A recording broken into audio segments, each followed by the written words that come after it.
Sunlight has turned to grey, and I feel like I'm losing love again. I don't know how I'm here.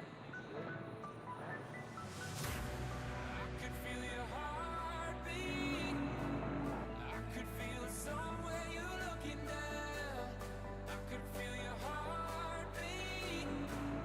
I could feel somewhere you're looking down. 'Cause it's you I'm loving, and it's you that I wanna breathe.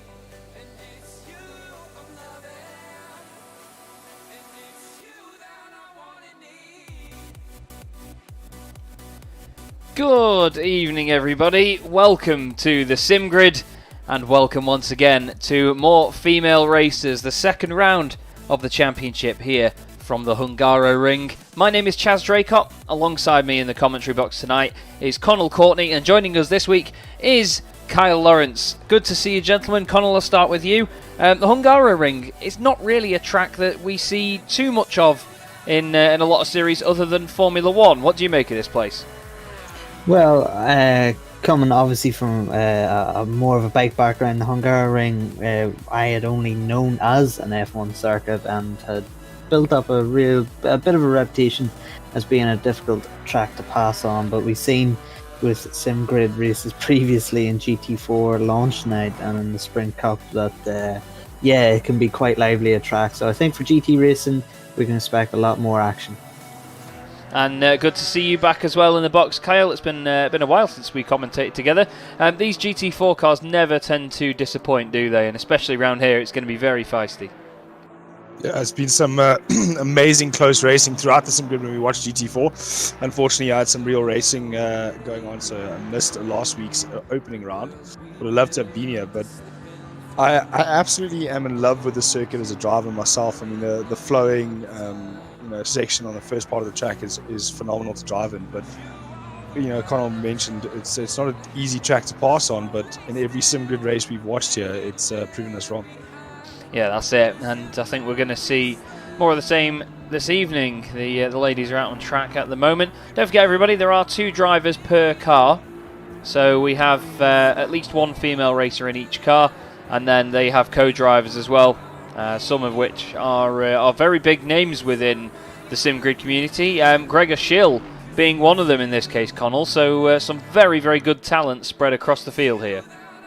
Yeah, of course. It's great for our female racers. Of course, many of them have very, very little experience, not only in SEC, not only in league racing in SEC, but also in sim rig or sim racing in general. I've spoken to a couple of them before the season started, and a few of them had only been driving for about a month.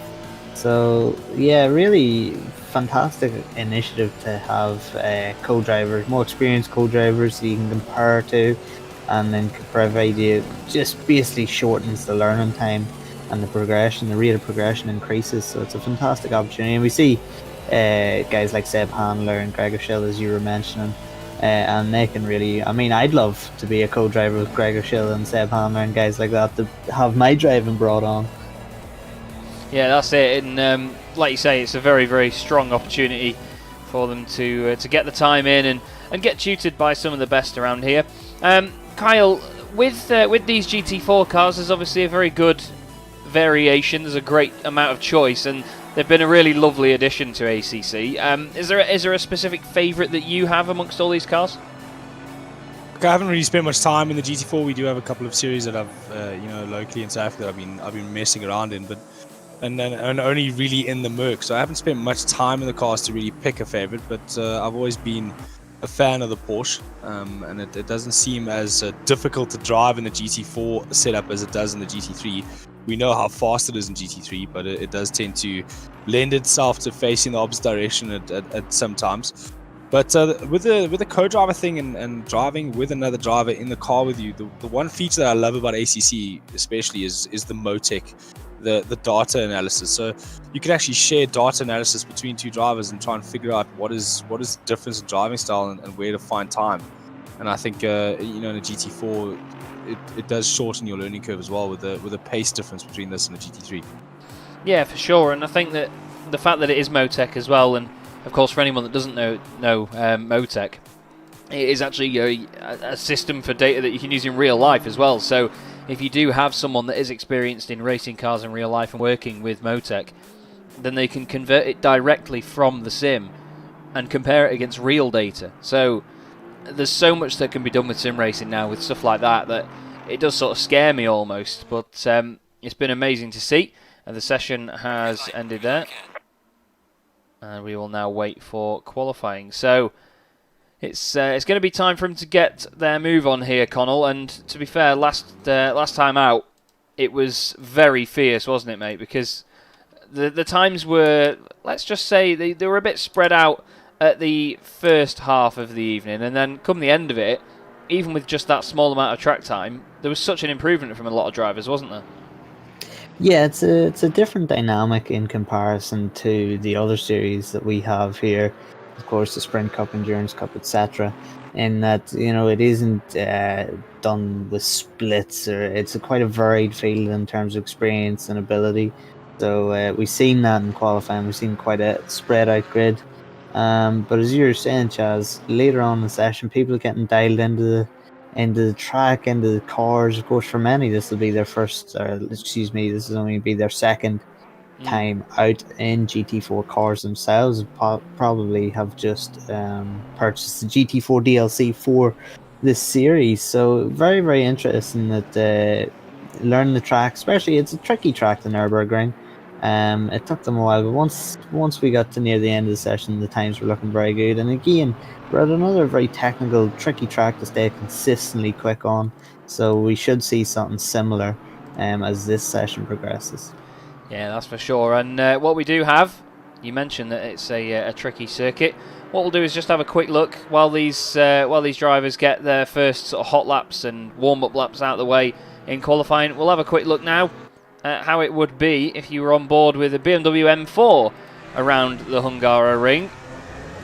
So here we are then coming into the final corner, long right-hander. This is Alaric Enslin from Coach Dave Academy, or Alaric Enslin Racing. Down the straight then onto the power up to 4th gear, all the way up the rev range, down to 5th gear. It's sort of slightly downhill down into turn 1. You get on the brakes nice and early. It looks like it's a very tight hairpin.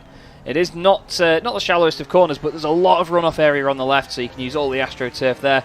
Up through the gears again, through 3rd, up into 4th, and then again you're still going downhill here. So on the brakes into the 2nd corner, the left-hander, you want to hug the apex early, but let the car run out wide and then take a secondary late apex again. Because it's going downhill, it feels like the grip just washes away from you.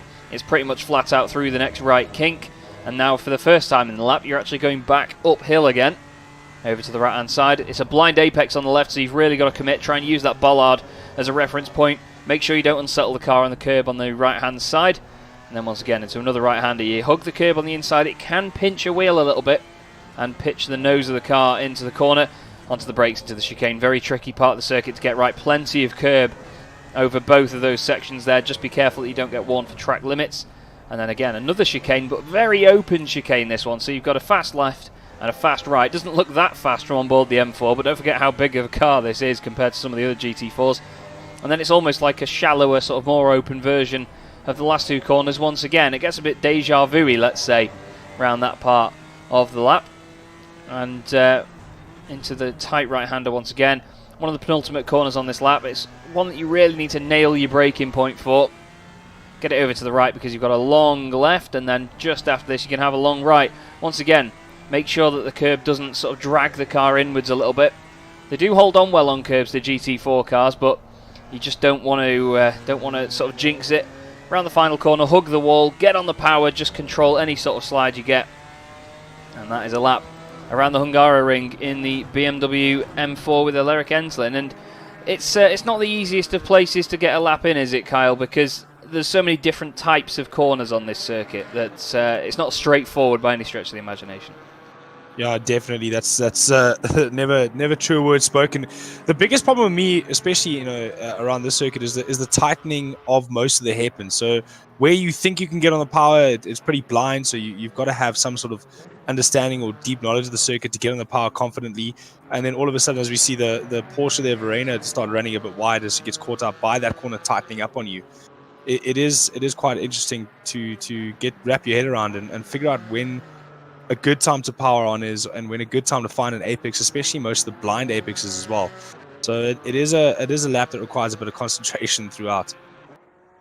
Yeah, that's it. There's so many braking zones on this track as well that are very, very important. I mean, they're important on any circuit really, but around here, because as I said there on the lap, a lot of these corners go away from you because it's downhill halfway round. So, I mean, Connell as well. I mean, you race bikes, so you know that elevation change is very important. From TV cameras, it doesn't look like there's that much of a change here at the Hungaroring, but there really is, and it can ruin a lap, can't it? Yeah, absolutely. TV always does its best to both slow things and flatten things. It was the first time going to Paddock Hill Bend, actually being at Brands Hatch. I was set for practice the next day, and I got to Paddock Hill, and my mouth was just wide open. I couldn't believe how big the drop was, how many stories the drop was. So something similar here. It really is deceptively quite a lot of elevation changes. And another thing in comparison to Nurburgring that these ladies will have to sort of adapt to is the sort of more liberal or more dangerous track limits that are here. You see a lot of people struggle with track limits at the Hungaroring in comparison to the Nurburgring, so going to be very difficult to maintain that over the duration of the race. That's it, and we've just got news that Thea's computer's just crashed. Tomek Slavinsky has just said that her PC has just crashed, so that could really throw things up in the air here, because we know that Thea is one of the quicker drivers on the grid. Jessica Martin as well, out in the Aston Martin. Jessica was on form to win at the Nurburgring in the very first round of the championship, but didn't pit inside the pit window. And it's, I mean, to be honest, Kyle, you've probably seen it as well in real motorsport, but it's one of those little sort of regulations that sometimes gets a bit overlooked, isn't it? And it's a shame to be disqualified for something like that, but rules are rules, aren't they? Yeah, 100%. Everything written down in black and white must be interpreted as such. So, but it's a bit of a silly mistake going into a round and missing your pit window. But just a bit of miscalculation, maybe trying to pit as late as possible in the pit window. Getting it wrong, not able to get the car back around for a lap, and just misjudging when would be the perfect time to pit, or just an oversight in general. And it does. It's so unfortunate that something like that can ruin a race, especially from the lead of that race. That's it. It's a real shame to see. One of our favourite cars from last week is back out in the form of True Racing here, Connell, what we dubbed the Amazon delivery box last time out, the KTM Crossbow. To be honest, actually, just coming very quickly back to you, Kyle, we didn't really, we didn't get a chance to discuss the KTM last week. What's your views on this machine? It's got to be the strangest looking race car I've ever witnessed. I mean, I'm used to seeing the uncockpitted version here racing in the South African Endurance Series in the real life, and I think that's quite sexy. But now that they put a roof on it, it definitely looks a bit Batmobile-ish. It looks like they're trying to take a stealth bomber, remove the wings, and put it on the track. But it does tend to grow on you, but it hasn't grown on me yet. No, it's very Marmite, let's face it, but it does the job, and that's the impressive thing about it, isn't it, Connell? That it's definitely function over form. I think it's not what we'd call pretty, but you can tell that it's made with purpose.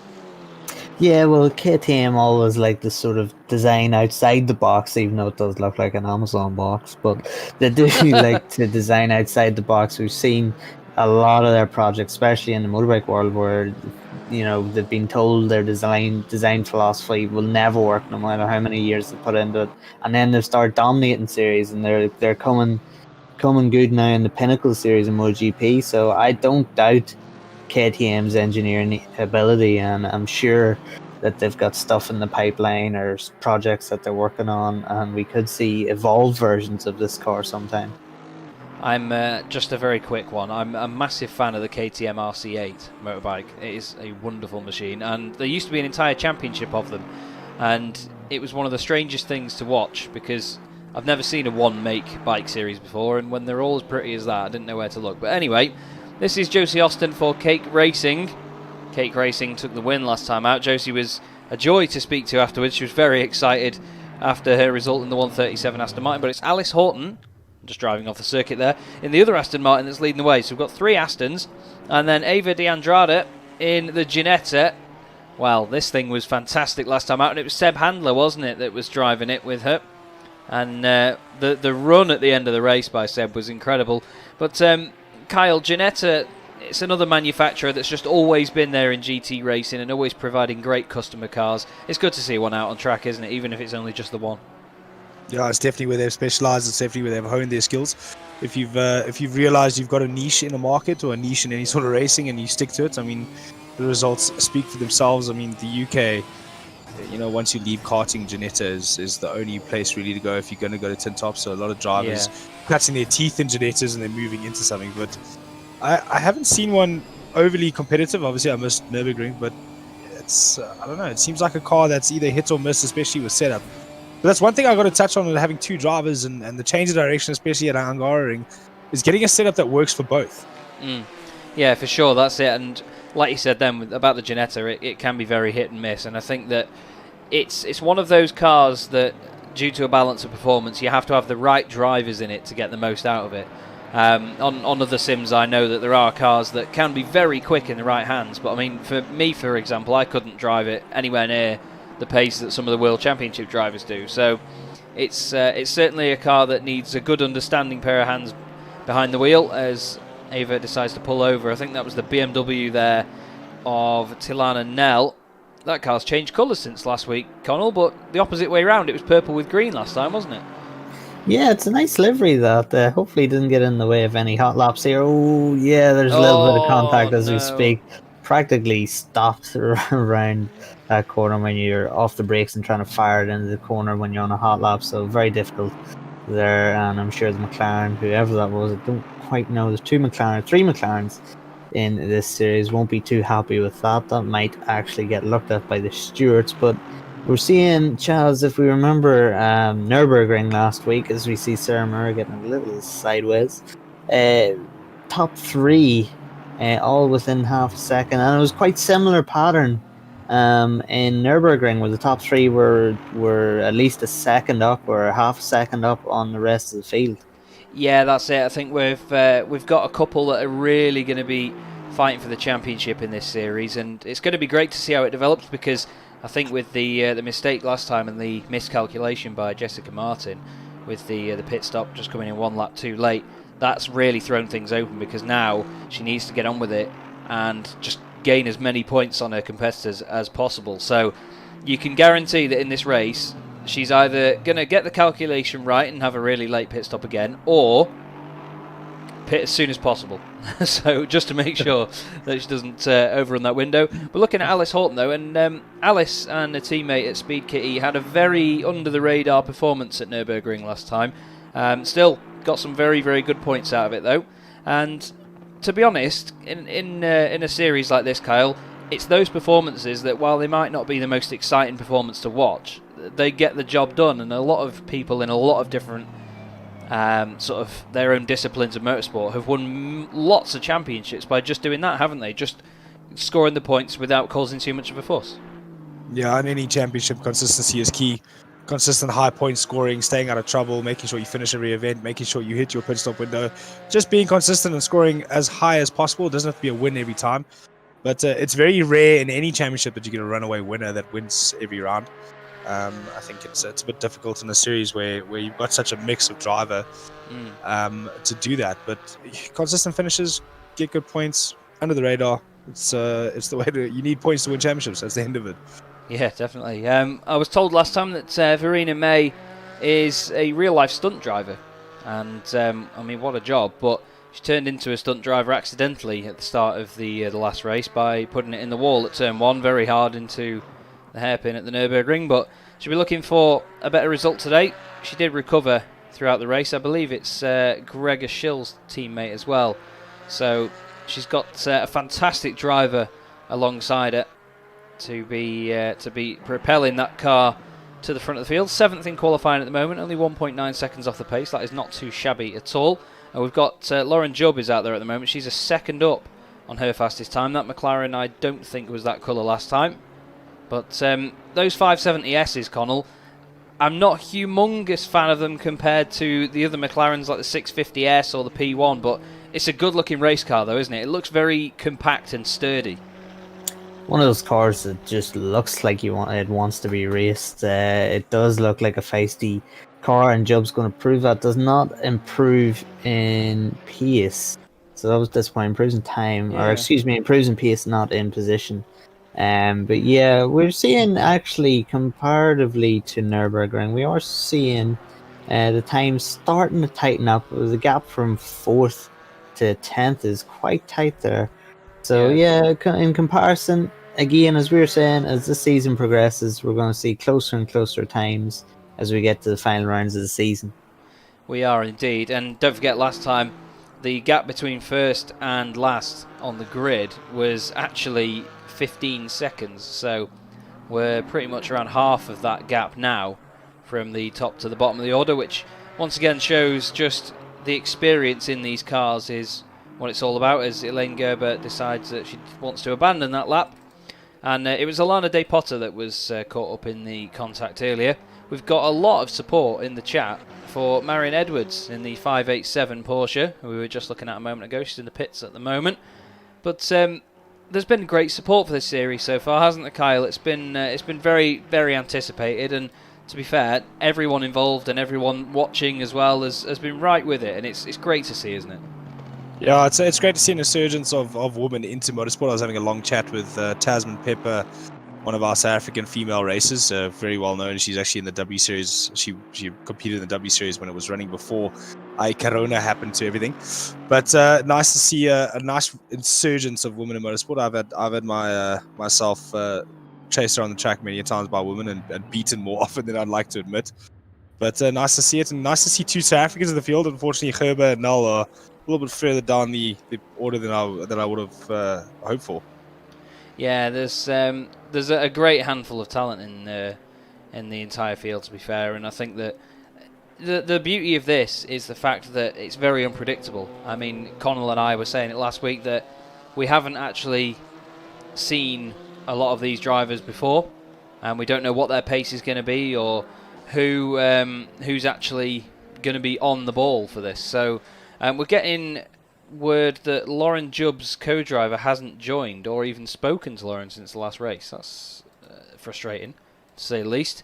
But we do have the grid, which is there on the left-hand side. Jessica Martin takes pole from Josie Austin and Alice Horton. Sarah Johnson saying only 28 likes with 88 watching. Yes, that's very true, Sarah. Do make sure you give it a like, guys. And subscribe to the Sim Grid if you have not already. Just while the grid forms up then, we're just going to take a quick look at some adverts then from Thrustmaster, Coach Dave and V-Rig as well. So just bear with us 2 seconds and we will get those on for you. We'll be back in a sec.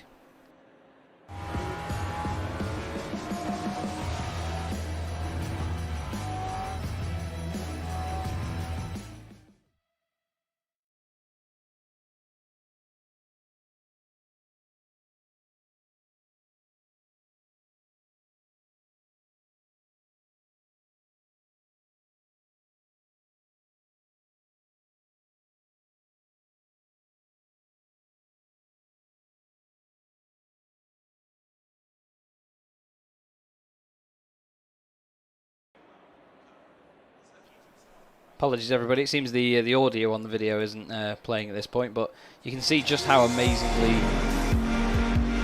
Apologies there, wait there.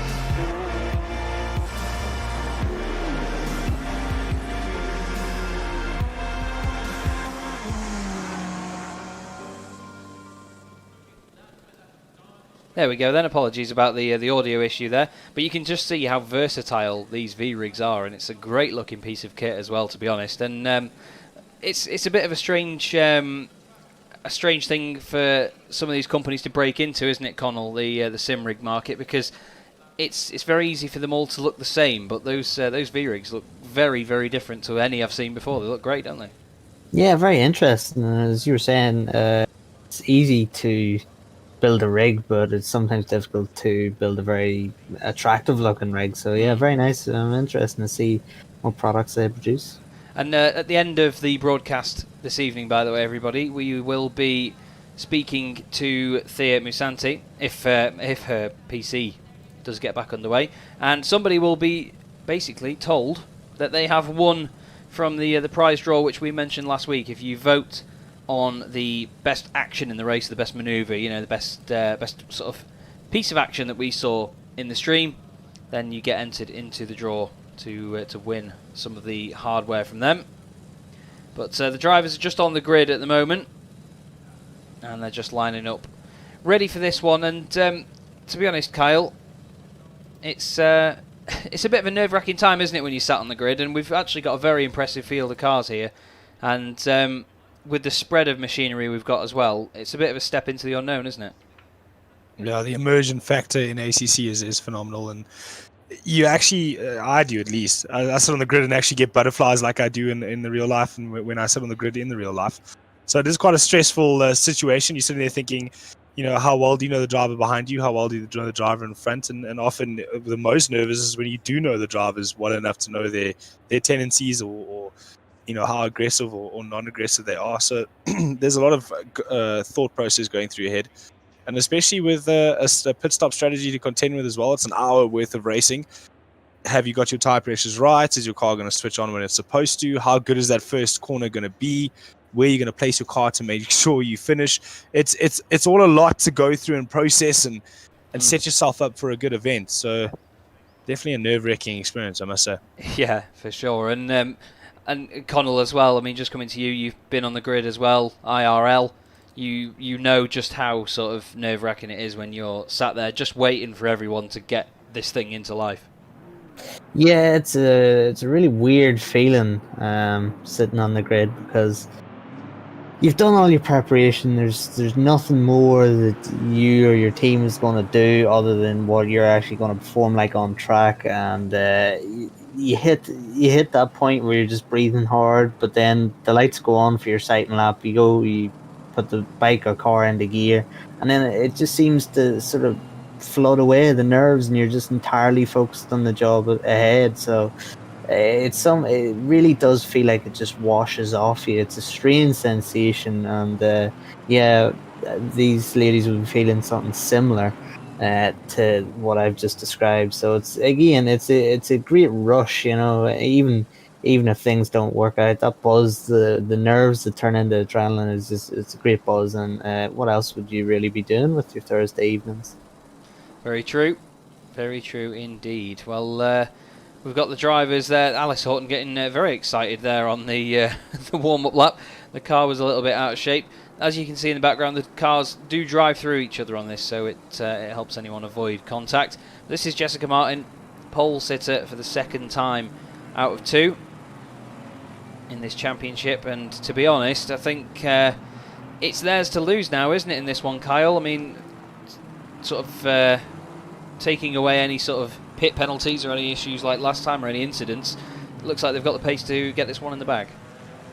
Yeah, qualifying pace, race pace, 2 different things though. It's a difficult thing to contend with, to put in that flying lap, that once-off lapper to put yourself on the front, but the gap is relatively big, and looks like they've got it all together. But on this lap, the warm-up lap, this is where a team sport, being motorsport, becomes a individual sport in IRL. I mean, even with 2 drivers in it, it's all down to the person in the car at the time. So turn 1, turn 2, turn 3, build the gap, get comfortable, and call it quits at the end when the flag comes out. Indeed. Well, we've got 3 Aston Martins at the very front then. We've got a Ginetta, then it's Porsches and McLarens. The only Mercedes in the field in Ana Lucia Belo, the Portuguese driver for Pro Simtech GT Omega. Number 22 car in the middle of the field. Watch out for that Merc roaring its way up the order. But we're coming into the final couple of corners now. It's checked up a little bit, to say the least there. And Alice Horton just running onto the grass. But we're getting all ready to go here in the penultimate corner at the Hungaroring in round 2 of the More Female Racers series, powered by the SimGrid. It's just about to get underway. So we've got all British marks on the front 2 rows of the grid. This is where someone comes up and tells me that Ginetta's from Czechoslovakia or something. But I hope it's not, unless it's been bought out, but we'll see. Anyway, that's for another day. We've got 3 Aston Martins at the front with the Ginetta. It's Jessica Martin in the Aston Martin that's going to lead the field away. Just coming to the line then, maintaining a good pace. And suddenly you're going to see foot down and away she goes. Alice Horton goes to the middle, tries to puncture that gap between Josie Austin and Jessica Martin. Doesn't look like it's quite going to work. Going defensive down the inside. Ava DeAndrada in there as well. They're 3 wide for the lead. Alice Horton goes to the middle. That was very feisty stuff between them. Somehow they don't get spun around. We'll have a quick look further back the field. That's one of the Aston Martins there. That's number 42 of Gemma Moore has got past Anna Lucia Bello. But it looks like a very clean start so far for this one, Kyle. Yeah, I couldn't believe that they actually got 3 abreast through turn 1. As there's a bit more contact with McLaren off on the outside there. Can't quite see who that is as we're on board with Gemma Moore moving herself. It's Day Potter making a little mistake there and running wide through turn 2. Oh, and dropping we've lost over Lauren the water, Judd. but she's looking for a way. Oh, contact further back. Lauren Judd and that beautiful a boxy looking crossbow facing the wrong direction as they all did a bit of a synchronized swimming move there to get themselves back. Oh no! Yeah, it went Contact around again. Went around again. Oh, we've just had an issue there for. I'm just trying to find her on the list. They're all over the place. It wasn't Sarah Moore. It was Gemma Moore. Just had a bit of a spin there in the Aston Martin. And it's these little sort of inconsistencies that they need to dial out very quickly on in this race, Connell, because they could very soon lose time to the people that they're racing with. But the 3 Aston Martins, once again, have broken away here. Yeah, very unfortunate there. I feel really bad for Lauren Jubb. She hasn't heard from her co-driver since the last event, and now she's relegated to the back of the field. But no matter, there's no experience like race experience, and even if you're at the back, it is good experience to do these 58 minutes. But it's these 3 at the front: Martin, Horton, Austin. Horton, of course, now ahead of Austin. It was reversed. 2 and 3 were reversed at the Nurburgring in their stints. So it'll be interesting to see how Josie Austin will respond to being in third. Not used to it from Nurburgring, was chasing down Martin in the Nurburgring, and now it looks like Horton actually is the one pressing Martin here. Can't get up the inside. Martin defended quite well, but it's going to go around the outside. Maybe try a cut back here. No, she tries to keep the power on, loses a bit of momentum, and that'll let Austin back in here as we see the Janetta top non-Aston Martin again from Nurburgring. Similar result as we see May and Dave Potter going at it hammer and tongs here into turn 2. Looks like May has already conceded that position, tries to get back on the inside, but Dave Potter, great pass there. Looks like May's actually struggling with a bit of damage or something to that effect, because everyone seems to be breezing past her. Yeah, Sarah Moore just tried to get through as well, but had a bit of an issue there. But Alana Day Potter is just trying to make up those places that she lost with the tiny mistake early on lap 1, and I'm afraid that Kerry Mitchell is in the pit lane in the Caterham there. It's a real shame. Sorry, KTM, not Caterham. That's a bit bad of me. We've got Gemma Moore then in 10th place, with Alethea Book right behind in the other Aston Martin there, the matte black and pink machine, jumping over the curbs. And that's another thing you've got to be careful of here, isn't it, Kyle? Because, well, it's easy to push these cars around here and try to sort of hot lap every lap. If you hit the curb, it can undo an entire lap's worth of pace. Yeah, not only just hitting the curb or running over the inside of it, it's also the worry of track limits as well. So it's an hour-long race. You get 3 warnings on track limits. On the third one, you're going to get yourself a drive-through penalty. So, you know, it's an hour-long race. There's a lot of laps in an hour. You want to try and keep it neat and tidy, especially in the beginning, no matter how hard you're pushing, because you don't want to receive any penalties for silly mistakes like track limits. Yeah, that's it. And I think we've all been there before. We all know how easy it is to get them. You just think, oh, I'll just push that extra bit harder on the exit of here, or get on the power a bit earlier. For the lead, though, it looks like it's getting very, very close here between Jessica Martin and Alice Horton. Again, very late on the brakes, around the outside this time, has much more of an overlap. If she gets the power on a bit early on the exit, she's going to have this move done and dusted. They're very close out of turn 1. So close, they're just tapping. Oh, that didn't need to happen. I always say this, you don't need to move in a straight line. I'm not sure whether that was down to Jessica Martin going left or whether it was down to Alice Horton going right. We'll have a quick look back at it once again. So here we go, down into turn 1. It was really good on the brakes there from Alice Horton, so late. Carried it round the outside very well, left Jessica Martin plenty of room. But we'll have a look now then and see what happens. So Jessica... Yeah, it just looks like Jessica goes out to the left a bit. Maybe not intentionally making the contact, but just didn't need to happen. You don't need to take up that much of the circuit. That was almost. Oh, actually, I think the Porsche got clipped there of Denise Pope. Still in 5th place though. Somehow managing to hold on to that one, Kyle. Yeah, I think there was a bit of a Formula E drift catch that from Pope. A little bit of a tag there, but definitely Martin playing. Whoa! As I'm talking about it. That's Verena May. Too much curb. So too much curb there for Verena May, and that's just spun that car around. But trying a little bit of what we call crowding and intimidation tactic as we watch Verena May try and get herself all together and back on the circuit. But that's promoted the lone Giulietta up to 3rd place and onto the podium. Yeah, the wonderful little G car, as it gets called sometimes, is doing a great job at the moment. 3rd in the race overall. Alice Horton not too far back, but with a lot of damage on the front of that car, I'm afraid. So maybe doesn't look like a pit stop's needed. So she's carrying on. Denise Pope is still in 5th. Alana De Potter not too far behind. But yeah, that incident not really needed, was it, to be honest, Connell? Because the two of them were side by side. They could have given each other more room, but I think maybe it was on Jessica just coming over to the left slightly when she didn't really need to. She could have just held her line. Yeah, I might have even been a little bit of target fixation there. You're focused on the car to your left. You might even be looking over to the left, and you just sort of find yourself veering over. So it's a difficult situation. It wasn't anything massively egregious, but just an unfortunate incident. But again, it just comes down to actually racing in these types of environments, getting used to the drivers around you, to get that experience, to not be caught up in incidents such as that one. But I'm sure the stewards will take a look, and we'll keep you posted on any incident reviews that we get from the stewards. Yeah, that's it. We'll keep our eye out for that. This is the battle between Ana Lucia Bello and Alicia Buch, who's just backed off a little bit there after trying to make the move into turn 2. Anna is a bit earlier on the brakes there. Alicia caught out a little bit, but manages to collect it all together.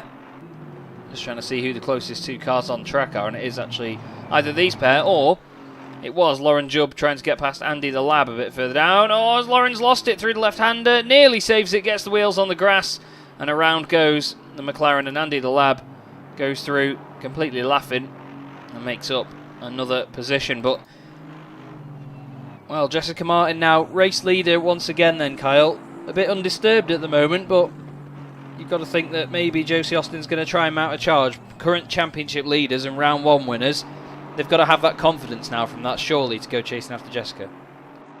Yeah, you'd think so, but I mean, that gap has increased quite substantially over the last couple of laps. I mean, last we looked at it, it was down to, I think, 0.3 of a second. It's now 1.3. So Martin definitely got the pace, but Horton had pace that we didn't expect in the race. I mean, we expected Martin to get the hammer down, grow the lead, and disappear into the distance. But Horton was keeping it honest, but unfortunately, a little bit of moving and shaking, and Horton's chase for the win has been taken away. Yeah, Alice will carry on trying though, and to be fair, it looks like it's not really behaving itself on that front right, does that Aston Martin.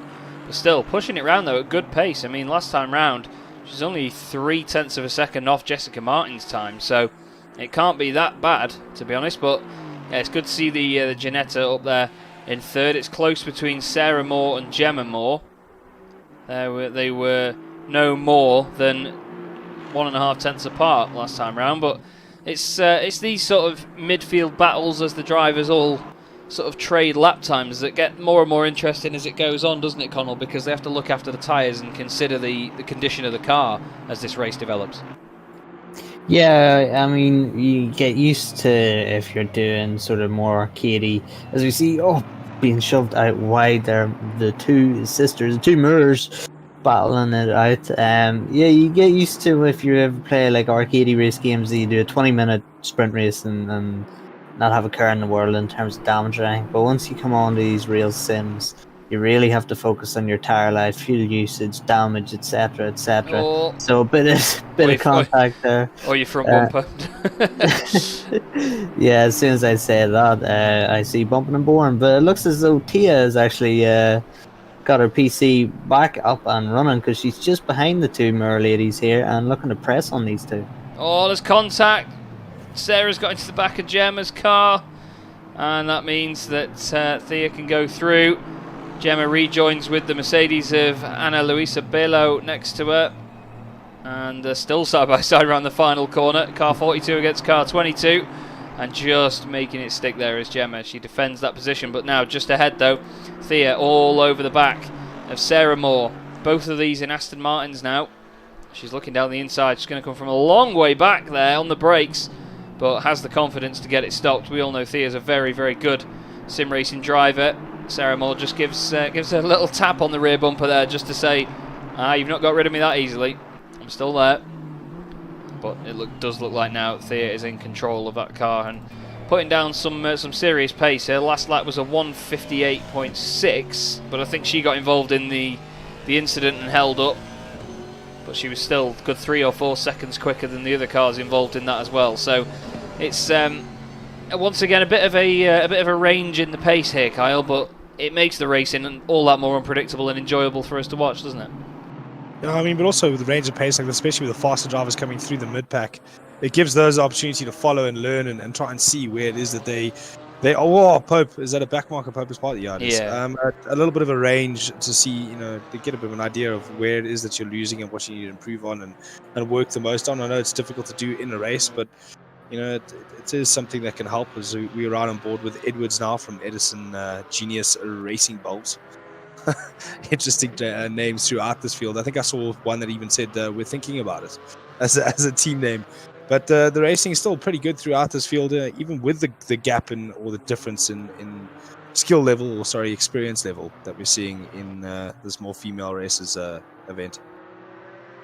Yeah, that's it. There's a lot of different sort of skill levels, and I do sort of enjoy watching that because there's so many people that do have the experience in the sims where they can just outsmart other drivers and they know exactly how it handles by now. A lot of these ladies in this pack are just still getting used to how this sim handles, not even just how sim racing is in general. They have the added challenge of the fact that a lot of them are inexperienced. But as I said in qualifying, Connell, the gaps compared to last week from the top to the bottom of the order was a lot smaller. So there's definitely some development, and we were talking about that pretty much all the way through the Nurburgring, that they are going to develop massively over the course of this series. Even though it's a short one, there's still going to be a hell of a difference come the final round, isn't there?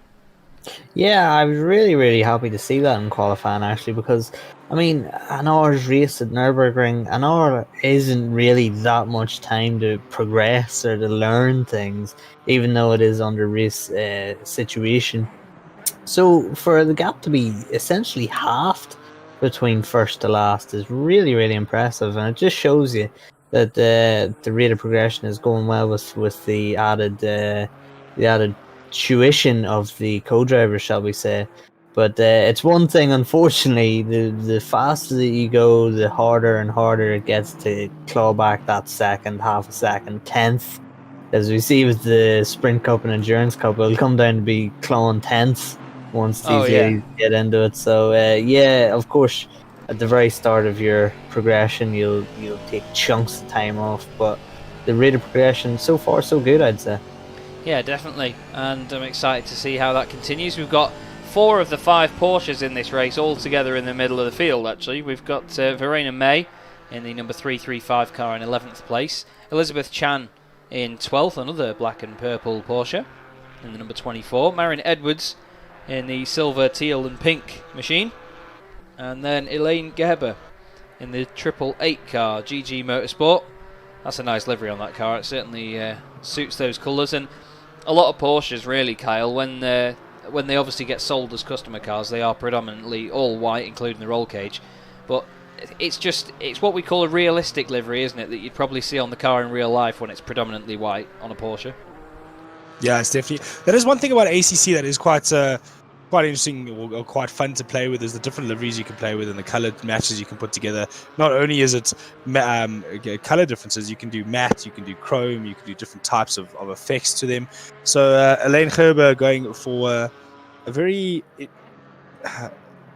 interesting mix of colors, but it does come off well on that white customer Porsche.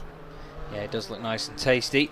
Speaking of a white car, though, Jessica Martin at the moment, although it's predominantly white, I'd say, leading the way for Mad, Team Mad. I know that Jessica races on other sims as well with Team Mad.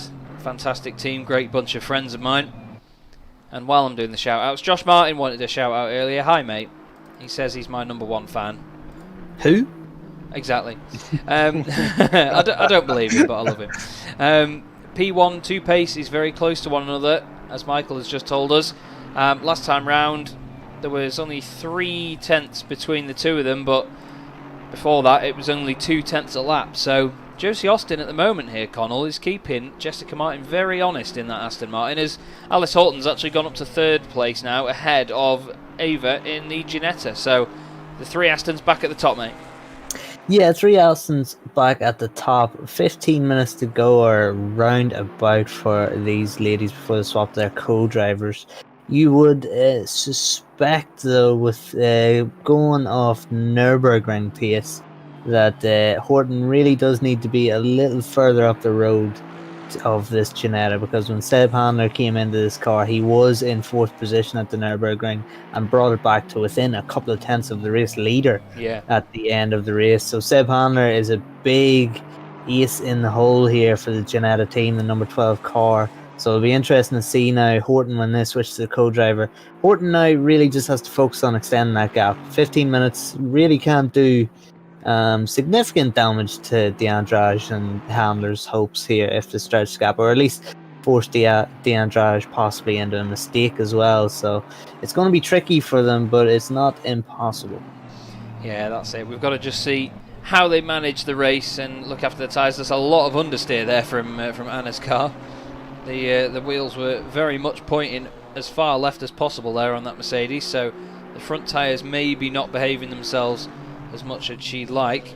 It's got Gemma Moore ahead of her. They were very close together last time round, but the gap is now 1.3 seconds. It was also close between Marion Edwards and Elizabeth Chan and Elaine Gerber. The 3 of them all in Porsches. Sounds quite interesting, the Porsche. It's sort of got a hint of that Porsche flat 6 screen, but it seems a bit dumbed down. It's like a bit more of a rasp, like your sort of touring car style machinery. But even still, I think that a Porsche with a rear wing on it looks very good indeed. It finishes off the shape for me. Denise Pope is the highest placed Porsche at the moment, the number 79 car for Wild Things. She's just coming into the final corner now. And the field is starting to spread out a bit here, Kyle, but we saw once the co-drivers got in, and obviously they're all at a separate pace, and in sort of, if you were to put them in pace order, it'd be very different to their female counterparts in this series. So it's going to get more bunched up, and there's going to be a lot more moves once the pit stops have been done. That's always something nice about that sort of racing when you got 2 different drivers. It's not just like it's not a simulated second driver. The driver's actually waiting at home behind the steering wheel, ready to jump into the car. But you see it in the real life as well. Just put the second driver in, and the change in pace does affect the grid quite substantially, and it makes for some great racing, especially towards the end. I mean, it's almost like it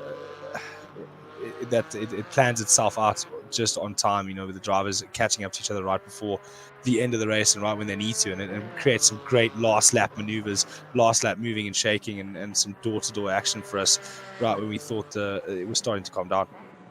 Yeah, that's it. We never have a dull moment, really, but at this point of the race, the drivers are just getting into a rhythm here and just trying to get their fastest laps in. Speaking of doing so, though, Verena May did a 1:58.0 last time round. The car ahead, Anna Luisa Bailau, did a 2 minutes point 2. So Verena is looking very quick at the moment, one of the quickest cars on track.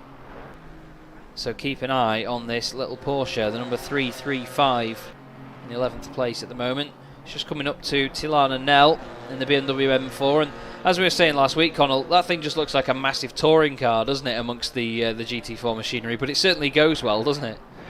Yeah, it's like someone's missed their scheduled session and have gone out with another session in a clubman meeting. But yeah, it's a big old beast, and I really wouldn't like to be looking at my rearview mirror and see it.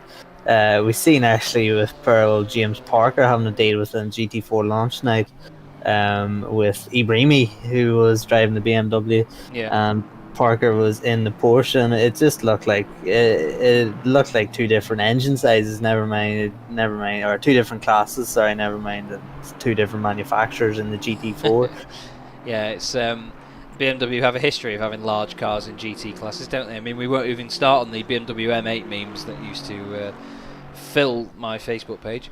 In all honesty, though, with the M4 as is, I think we sort of have to appreciate how it looks for now, because I mean, we've all seen the pictures of the new one, the GT3, and it looks awful. So I think we've got to just keep our eye on this one for now, because it's a very pretty car, this the current gen GT4. But yeah, I'm a bit disappointed with this whole giant grille thing that BMW are doing. What do you think, Kyle?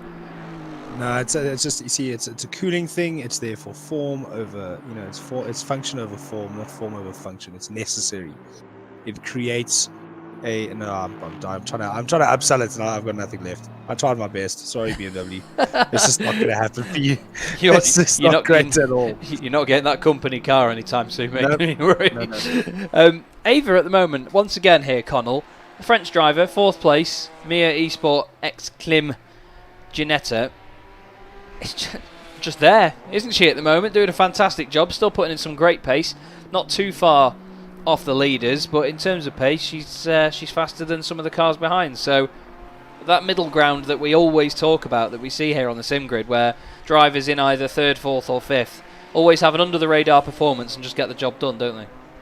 Yeah, per Eva, I mean, she's learned quite a lot during this process. She's not learned any racecraft, that's for sure, because both races she has been on her own from quite early on and has just been setting the laps. But again, that is experience in itself, especially for endurance races or longer races themselves, when you're out on your own and when you're just solely focused on your own stint, your own rhythm, and you can lose focus very, very easily when you're out on your own and you're not in a big battle. So good experience here for De Andrade, and a good performance again. I mean, the top 3 Aston Martins are very, very strong. These ladies in the top 3 are quick. So I'd say a fantastic performance from Andrade, and definitely setting up Seb Handler for a good attack at the front 3. Unfortunately, we were talking about May in 11th, making the ground up. Yeah. And I got a drive through, so that's unfortunate. She was making a lot of ground up. She was the 5th fastest woman out on track. So unfortunate, but just going to make up some more ground again. Yeah, she's got to get back at the wheel and just absolutely cane that little Porsche around. And oh heck! So apparently Thea will have to do the full hour, and she's going to get the post-race penalty cleared by the admins because her co-driver James West, who is known as Gamer Muscle, cannot connect to the session. And to be honest, Kyle, it brings me back to something that I mentioned a while ago, where we have technical issues, whether it's an internet connection or a hardware failure. It's just like having a mechanical failure on the car in real life, isn't it? Because the sims don't really simulate that happening, so we rely on the internet and technology to let us down instead. Yeah, it does add a bit more realism to the racing itself, a mechanical failure. But and instead of it being on the car, it could be a dropped internet connection, or a steering wheel losing connection, buttons not working, pedals disconnecting. So it does add a bit more realism, as it may just make your position go from the 14th to 13th there into the chicane on the other Porsche. But the one thing on these Porsches, especially in the GT4 field, they are dwarfed by every other car. Oh, big mistake over the curb. Great catch that. Absolutely phenomenal catch that. I honestly, I would be in the fence by now. I wouldn't have made it off the grid. I'd be in the fence before that. So Verini's doing a much better job than me at the moment. To be fair, Connell prefers to be on 2 wheels, not 4. So he's probably sitting there thinking at the moment, going, "Oh, get your wheels off the ground, go on." But he's, I'm sure he's loving it. This is one of the 2 Moores. This is Gemma Moore in 9th place. She's 4 seconds off Sarah at the moment. You can just see Sarah at the top of your shot there on the other Aston Martin. This is one of the battles in the middle that has spread out a little bit here, but we've seen, not even in a bad way really, but we've seen a bit of inconsistent pace from Gemma Moore. But she just puts in these odd fast laps, doesn't she, Connell, where she'll get everything absolutely nailed and then catch up to the car in front. Yeah, and that just screams potential, but hasn't quite clicked in terms of consistency yet. it's easy to make. It's easier to make a fast but inconsistent driver consistent than it is to make a slower driver fast. So, yeah, Gemma just needs to figure something out with her drive. Maybe discuss it with her co-driver, and go out on track together and get some sessions in, and then try and just put whatever is missing, the final piece of the puzzle, together. And I'm sure she will be doing much better than that ninth position. But currently, she's actually in eighth position in terms of the standings, because Sarah Moore, sister, has just got a 10-second penalty. So with Gemma only being about 4.2 seconds off, she will actually leapfrog Sarah. So I don't actually know what that penalty is for. I'm sure we will get it confirmed with us. So yeah, it's interesting to see. Maybe track limits, or that would have been a drive-through though, wouldn't it? It's a very strange one. But either way, I'm sure Michael could try and let us know one way or the other. But yeah, Sarah's going to have to get on with it now. She's 1.5 seconds off the back of Thea, who's just ahead. I just saw that Michael is starting to type, so we will give you an update as to why there has been this 10-second penalty for Sarah Moore. We've still got Jessica Martin leading the way by 4.6 seconds. And then Austin's got a 13, I'll get it out eventually, 13-second gap over Horton. And the 10-second penalty for the 26 is for the collision with the 42, which is Gemma Moore. So Gemma, being the primary spot here to benefit from that, Kyle, seems quite fitting, doesn't it? Yeah, give my space back. You took it back illegally. No, I think it would have been an interesting family dinner after that little bit of contact, but yeah, sibling rivalry exists. We all know about it. So a little bit of excitable, a late breaking from one more to the other, and now a little bit more time added to the session, unfortunately for Sarah, but gives Gemma back her spot that she felt aggrieved to lose, I'm sure. But interesting to see that the gaps change so quickly throughout this field. It's you have a quick look, it's 13 seconds. Have a look again, it's 9. But just to touch on the inconsistency, it's there's no more valuable time than seat time, and that will definitely fix any sort of inconsistency issues. And these cars are difficult to drive fast because often to go faster you need to go slower. Yeah, it seems a bit backwards, doesn't it, sometimes? But that is the way. You know, you can watch a lot of racing series, and when drivers are battling with one another, if they're trying to chase somebody down and that car in front defends the inside line, you'll see the driver behind that's attacking. They'll go out wide, take a later apex, and make sure they get a better run off the corner just to try and get that overtake done. And it's that slower approach into the corner that really helps them line it up. So the pit window's just open, and what a perfect time for Gemma Moore, just as she gets to the pit entrance. And I believe she's going to be the first car in the entire field to pit. So let's have a look. And because of the 10-second penalty for Sarah Moore, by the way, she can serve that in her pit stop, so she will just sit in the pit box for an extra 10 seconds. Someone that won't want to sit in the pit stop for an extra 10 seconds is Jessica Martin, because last time round this is where the race came undone. We've got Ana Luisa Bello in the pits as well, but this is go time now, Connell. This is where we see things really get changed up. yeah, if I was Jessica Martin, I'd be pitting right about now on this lap here to avoid any disaster that happened at the Nurburgring. Of course, disqualified.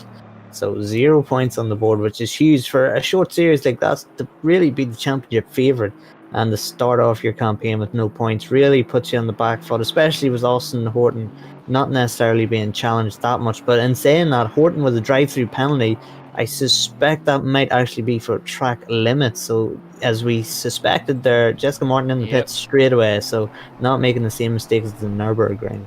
Yeah, that's very, very true. So in goes the race leading team then, and I believe Josie Austin's come in as well, and so has the KTM of Kerry Mitchell. We've got a lot of cars in the pits at the moment, and we've got 9 cars in. Jessica gets into the pit box. Josie Austin has a little bit further down the pit lane to go. Let's get into her box. Alice Horton is also coming in, so is Ava in the Ginetta, and then Denise Pope in the Porsche is just on her way in as well. So we'll keep an eye on Jessica Martin. Go to the helicopter cam and just see where she comes out, or where her teammate comes out anyway, in regards to Josie Austin's cake racing machine. Yeah, Chaz. Horton's penalty was for that dangerous rejoin we seen. Ah, okay. That's all fair. To be honest, at the end of the day, you want as much safe driving as possible, and it needs to be sorted. Oh, we've had that was Andy the Lab missing the pit box there, going all the way. Wow, that's a long way. I've seen people miss your pit box by like one slot, but that's a hell of a distance to miss the pit box by, isn't it? That one, Kyle. So that's a good effort. No, I don't know. I don't know how that happened. Maybe just looking down at something or looking at your phone, quickly type a text message, and he drives straight past your box, because that was absolutely huge by a massive. Look, if that happened in real life, that would have been instant exclusion, reversing down a pit lane. But yeah, true. In the sim, they let you get away with it. But very strange to see how far that miss was by. But in the car now, Sarah Johnson dropped down to a second at the moment on the box, but these stops are so difficult to get right. You miss that pit box by a couple of centimeters, and you sit there waiting for something to happen, and then realize you actually have to pop the thing into reverse and go back a couple of meters. So it is quite frustrating to get right, and very easy to get a speeding in the pit lane as well. Yeah, that's it. It's you can be sort of frustrated and eager to get out of the pit lane as quickly as possible and have that issue. We've got Jasmine Akiko in second place, effectively, once the pit stops get sorted out, because Alice Horton had to do a drive-through. Just behind on track there is the 888, and that is Dominic Goltz in the GG Motorsport car. So it's Gerber and Goltz, that's why it's GG. I thought it was GG as in good game, but I like that. That's some good team naming. That is Sebastian Handler, by the way. Look at this, Goltz, even though he's a lap down on Jasmine Akiko, unlapping himself there. Yeah, that's interesting to see. So Dominic's clearly got some good pace here to get that Porsche a bit further up the order, and it's the 888 car, which is usually the Coach Dave Academy car in the other series that we broadcast here on the Sim Grid. So it's good to see 888 being represented well. But now Alice Horton has just stopped in the box, and Sarah Johnson is already going down the pit straight here, Connell. So there's been a very definite swap for the lead. Joshua just saying there's a driver swap problem for Thea. Yes, that is the case, mate. Thea's co-driver has not actually showed up, unfortunately. So the driver swap will not happen. So whether she can carry on and get the penalty at the end and avoid it, but to be fair, I can't actually click on her. I think that is it for Thea. I think she's gone, Connell. Yeah, unfortunate again. Technical issues. Being the ruiner of a race, as we all know, we've all been there in sim racing. But yeah, very interesting here for Goldson 13th, actually mixing himself up in the battle for the lead here. Of course, Johnson and Akiko are first and third on your shot, first and second in the race. So Goltz, if I was Akiko, contact made there. Oh, that's really, if you're going to unlap yourself, you really have to make sure that it is done to perfection, and he's really starting to get himself involved in this. Akiko is so close to the back of Sarah Johnson, and all the while Seb Handler has clear air, and he is closing these drivers down. I think this is for position as well. This is it's not for position, sorry. It's Nicholas Hillebrand in the number 180 McLaren trying to unlap himself, I think, from Johan Kerjan in the KTM. That's not working, but yeah, Goltz shouldn't really be getting that involved in the battle for the lead, in all honesty. I know that he's got the pace to get past Sarah Johnson and outrun Jasmine Akiko as well, but yeah, I don't think he should be that involved, because now the Caterham as well, the Caterham of Kerjan is going to get past Jasmine Akiko as well. This is not what Jasmine needs. Don't make it 3 wide. Nicholas having a look, and yeah, that's Jasmine saying, "Don't get in my way. Do not mess with my lead battle," isn't it, Kyle? That's a body language thing from the car, and just says, "Look, do not mess." Yeah, that's just showing frustration there, and just letting people know that she's on for a battle. A big full send from McLaren on the inside into the leader, but somehow the first and second cars on the road managed to get through there without any issues. Akiko just losing a bit of time there and actually losing Oh. more contact further up. So this is an absolute mess at the moment. Cars trying to lap themselves, cars trying to pass to the lead. What an absolute mess is going. The claws are out. It's Kerjan and Hillebrand really shouldn't be getting involved as much as they are here. It's not their fight to have. But I know they've got the pace, it's all fair enough, but they just shouldn't be putting the moves on them. They just need to hold back and be patient here. Hillebrand looking down the inside again here on Jasmine Akiko. But Jasmine's now right in the front seat here to take the lead. Maybe a bit of contact there with Sarah Johnson. I'm kind of hoping that some of them get a bit of a slap on the wrists for this, because Nicholas and Kerjan, I mean that there, Nicholas down the inside. Rein him in, Michael. My heart is in my mouth at the minute. And we're not even at the Sprint Cup tomorrow. I don't know if I'll be able to cope tomorrow. I might just call in sick for the broadcast. But it's just hard to watch here. The thing is, being Akiko, of course you want to stay on to Sarah Johnson's back of the car, but at the same time, picking up damage right now would be just so detrimental to her race. But a lap ago, just one lap ago, it was 23 seconds to gap to Sebastian Handler. It is now down to 15 seconds. So that is the danger man right there, Seb Handler, with Akiko and Johnson getting caught up in this battle. And it looks as though Akiko actually has the pace over Sarah Johnson. So Akiko gets it so wrong. Oh, it breaks herself. Almost causes a 3-car pile-up there. But did actually well to avoid that. Just seems to have got her braking marker all wrong, as we see Hillebrand now getting up the inside of Johnson. So hopefully now, as Akiko looks to capitalize contact again, Akiko is in the wall trying to get it out, gets out, doesn't lose a lot of time, but might have damage. Just put it into the spot, wasn't side by side with Sarah Johnson, makes contact into the wall, hopefully not too much damage. And again, that could just be rookie error there. Just impatient there with 23 minutes to go. In my opinion, mate, I think that Jasmine just took the opportunity, went down the inside, and Sarah turned in. Sarah just didn't react in time to the fact that Jasmine was there, and that was the contact. But yeah, that was it was pretty poor to see Nicholas and Johan doing that, really.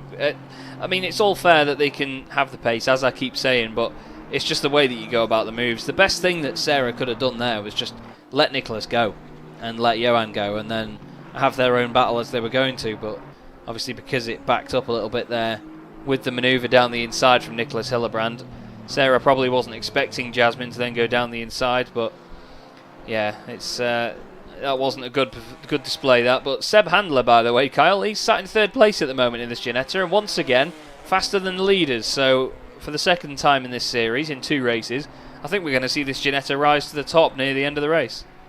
Yeah, Cream always rises to the top, Cream always rises to the top. But 22 minutes left to go. It's 10 seconds, still a gap. It's brought down. I mean, we last looked at it was 23, then 15, now 10. But that was all due to that mess that was going on. But I think you look in the contact that happened between Johnson and Akiko. The problem with that corner is there are 2 lines there. So you think the driver's opening up to leave space, but meanwhile they're opening up to make the second bite to the apex. So it does lend itself to that sort of contact, that corner. But we've seen it more than once in more than one stream or broadcast that we've been involved in. But it was just an absolute mess. Johan and Hillebrand, they were just properly in full send mode, and it really wasn't necessary. A lot of that very much unnecessary, but it has benefited Sebastian Handler. So we'll probably soon see that Ginetta. It was 10 seconds when they last went through a loop. It'll be interesting to see what he can get back in a first sector of a lap as he comes up towards the timing beam. He's already brought it down to 9.9. So definitely got the pace, old Seb, to move himself up into a fight for the win. Yeah, that's it. And it's good to see the Ginetta up there. Like I said earlier, it's one of those cars that you get the right pair of drivers in this thing over a 1 hour race, and it's great to watch, and it sounds fantastic as well. Sarah Dove at the moment is in 4th position in the number 79 Porsche, another one of these drivers that's putting in a bit of an under-the-radar performance. Wojciech Pawlicek is 5th, teammate of... Sorry. It was Day Potter, that was it. I couldn't remember the first part. I knew it was Potter, but I didn't want to get it wrong. It was Alana Day Potter. So apologies, Alana. I forgot the middle of your three names there. But yes, the highest placed McLaren in the field here, Connell, and it's a very good looking car, I must say, and it's going well at the moment, but just not quite on the pace of Saradov ahead. Only 2/10 off though. Yeah, I mean, the piece is not so bad, especially in comparison to their performance at the Nurburgring. They're doing a stellar job. Of course, the Wheel Think team finished 7th at the Nurburgring, so top 5, I'd say, would be very much appreciated for these two. Yeah, Seb Hamler, you'd have to say, right on these guys. You would suspect within the next 10-15 minutes. So he's going to leave it tight again, as he did in the Nurburgring race. But you would suspect with the pace he has, if he can get through, he should have this one covered. Agreed. I think we just need to keep our eye on how it filters its way through the order. This is Sheldon Scott Muscat in the Mercedes and number 22 machine. Niels van der Kokel is 21 seconds back from this Mercedes, so I don't think that Sheldon is in any grave danger of losing his place at the moment, but it's very close again for the lead here. This is Sarah Johnson and Jasmine Akiko in the other Aston Martin for Cake Racing, looking for their second win in 2 races here, Kyle. Yeah, Akiko definitely all over the back of Johnson at the moment, looking for the pass to get through on this Aston in front of her. But this is actually the sector to do it, and if you can get a good exit out here, you got a couple of tight and hard braking points, especially the penultimate corner of the lap.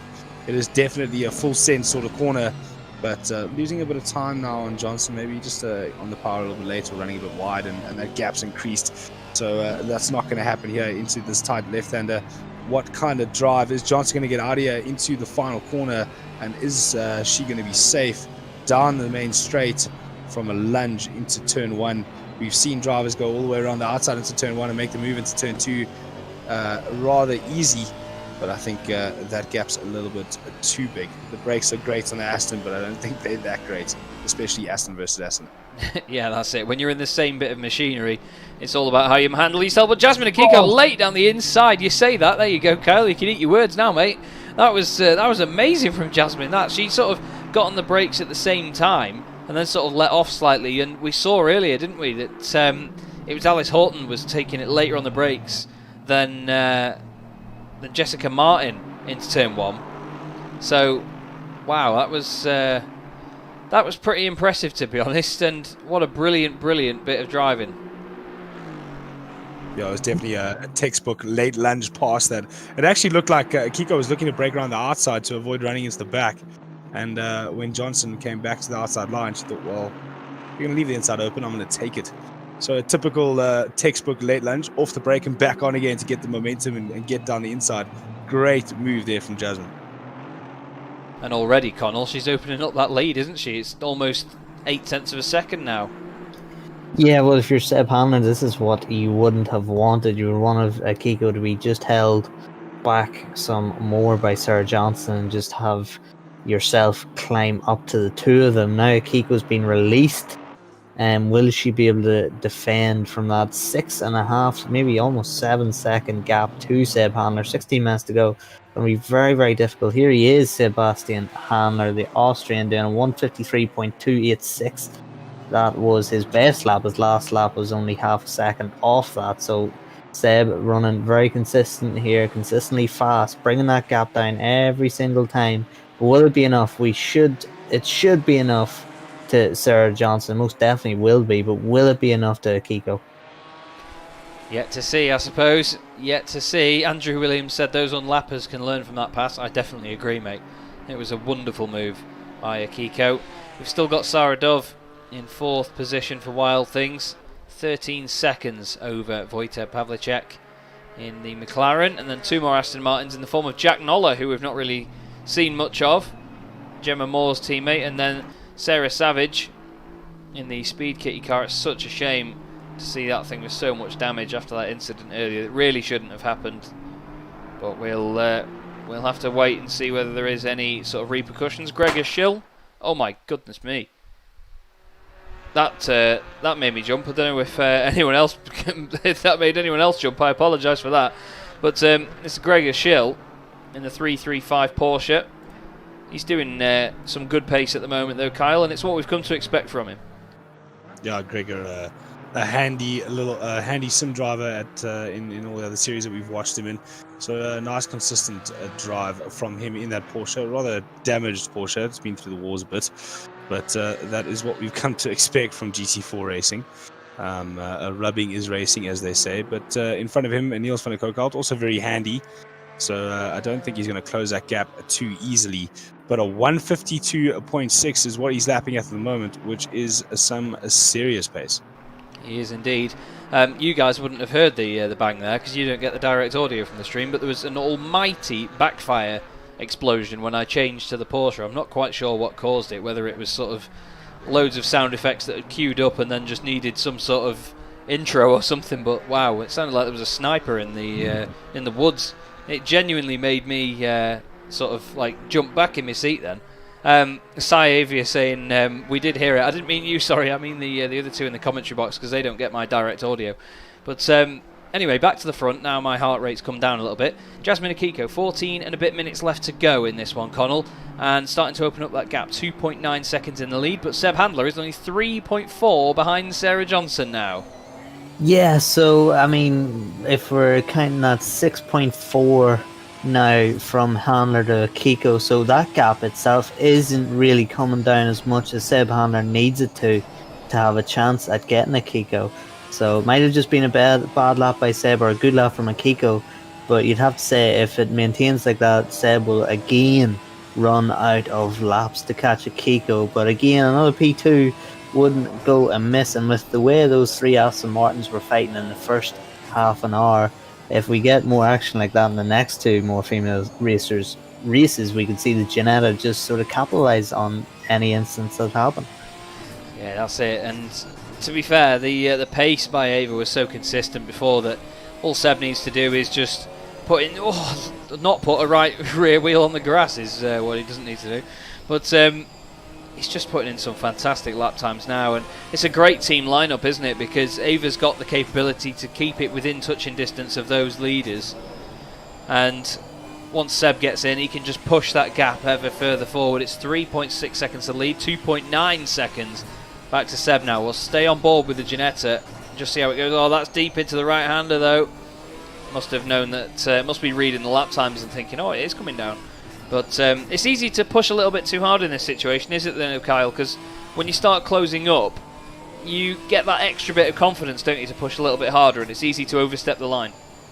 Yeah, it's dangling the carrot, isn't it? You're getting closer and closer, the excitement grows. You can visibly see how much you're actually catching the driver in front, and it does lend itself to a little bit of overdriving and trying to find time where there isn't. But if Ava improves any more in the same exponentially the way she has, we can see this team definitely be in contention for a win at every single event, and possibly a lot more often, because a great job to keep it consistent and keep it in touching distance, as you said, and it just handed Handler over. It's a little less of a difficult task than possibly he had at Nurburgring. So I think if Ava keeps improving the way she has, this Ginetta is going to be a consistent front runner. Definitely. Really is, and it's close between Sarah Savage and Sheldon Muscat. It was last time round. I was looking at the previous sector time. Sheldon has got through now up into 7th position, so that has changed over. Jack Noller is within touching distance of Wojtek Pavlicek as well here in this one, Connell. The Aston Martin chasing down the McLaren, but Wojtek's been really under the radar, so was his teammate Elana earlier, and it's been going well, to be honest, at McLaren. Yeah, well, Noller, we know the quality of Noller from our other series, so it's no mean feat to be chased down and hunted down by Jack in that Aston Martin. The Aston Martin does look a very strong GT4 car. I don't quite know hard with the limited data that we have how the McLaren is, but they're all fairly well balanced. Just depends what you yourself can get out of it. So Noller doing a great drive, getting caught as well again by or no, he's not, that's a back marker, excuse me, I thought that was Scott Muscat's 25 seconds behind, but Scott Muscat himself is being caught by Savage, and then a further 16 seconds back, Niels van der Koekout, is only 2.2 ahead of Gregor Schill, Vicky Thompson in 11th. So not a lot of good drivers in positions we don't normally expect, but of course this isn't their primary focus, and they don't exactly have their elite teammates out. But it's great to see these top tier drivers getting involved. Yeah, and it's nice to see the order with these drivers a bit mixed up as well. Like you say, not really where we'd usually see them. There's Gregor Schill, and just behind, sorry, that's not Victoria Thompson just behind. That is, I believe, it's not Sarah Savage. Sarah Savage is further up the order. It's not 25 Aston Martin. I believe it's the, or is it even the 26? It is. It's still Sarah Moore in this one though, and she was driving it earlier. So I think that there's been an issue with the driver swap there potentially. Although it does say that they've done the stop, so it's a bit of a strange one. We look back towards the front though. Jasmine Akiko still leading this race with under 10 minutes to go now, and I don't know where the time's gone, Kyle. This one's flown by, hasn't it? It seems to be the case with every single race that we do broadcast in some grid. Good company does make the time go a little bit faster, I suppose. But Jasmine Akiko doing a great job in building that gap to a second place. Johnson to 6.3. But just behind that, Handler's now brought the gap down to a 0.6 of a second. So you're going to see that race for the second spot on the podium get very hot, as it's not down to 0.2. But as Murray Walker says, it's one thing to catch. It's an entirely different thing to get past. Indeed it is, and we're getting people in the chat mentioning Dominic Goltz, who we haven't looked at for a while. He was very, very quick earlier with the leaders when he was trying to unlap himself, but he's doing 152s at the moment, and he is the fastest car on track actually, 152.9, so he's really flying in that GG Motorsport car. He's a good, well, over a second quicker than everyone else. He was a second quicker than Niels van der Kokelt last time round. And I think they have the, oh no, just second fastest lap of the race. Gregor Schill having the fastest lap of the race. Johan Kerjan has just done the third fastest lap of the race as well behind. So these pair on some fantastic pace at the moment, even though they're down in 12th and 16th positions respectively. But Seb Handler now has got past Sarah Johnson on this lap. I'm going to try and go back and see if we can see the move. Here it is. Was nicely timed, just as Ritwit says it in the chat as well. Look at that, late on the brakes from Seb. Sarah closes the gap off. Sarah's not scared of contact, is she? Neither of them are in that team by the look of it. But Seb, that was beautiful around the outside there, wasn't it, Connell? That was gorgeous stuff.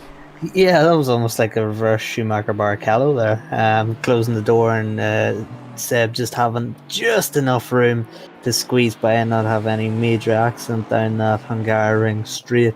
But yeah, Seb's been released now, but the gap, you have to say, it's only increased since Akiko has got that lead. Akiko was ever since released from behind Sarah Johnson. Akiko has really put the hammer down.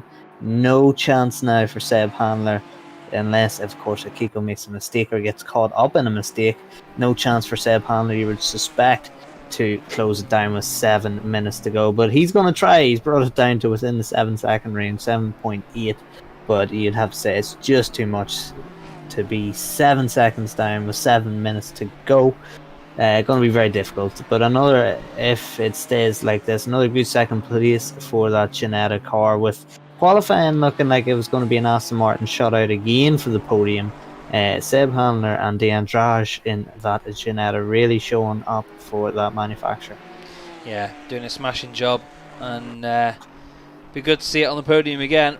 That wonderful little car. I'm a humongous fan of the Ginetta.